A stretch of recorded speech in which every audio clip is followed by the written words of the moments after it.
நண்பர்களே எல்லாருக்கும் வணக்கம். நான் தான் உங்கள் எம்பி சொல்லலாம்.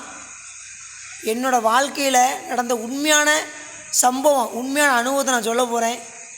கேளுங்க, கேட்காம போங்க, அது உங்களுடைய விருப்பம். ஆனால் சொல்கிறது என்னோடய கடமை.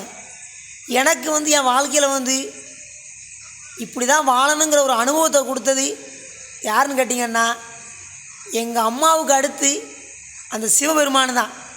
அந்த சிவபெருமான் தான் எனக்கு வாழ்க்கைக்கு வழிகாட்டியாக இருந்தார். இன்ன வரைக்கும் வாழ்க்கையில் எவ்வளோ சோதனைகள், எவ்வளவோ துன்பங்கள், மன துன்பங்கள் இருந்தாலும் அதிலிருந்து என்னை மீட்டு கொண்டு வர்றதுக்கு முதல் காரணம் யாருன்னு கேட்டிங்கன்னா, எங்கள் அம்மாவுக்கு அடுத்து சிவபெருமான் தான். சிவனை நம்பினவங்க என்றைக்குமே கைவிட்டதில்லை. சிவபெருமான் கைவிட்டதில்லை. நீங்கள் கூட சிவனை கைவிட்டலாம், ஆனால் சிவனை உங்களை கைவிடவே மாட்டார். நம்பிக்கையாக இருங்க, சிவன் உங்களுக்கு வழிகாட்டியாக இருப்பார். அன்பே சிவம்.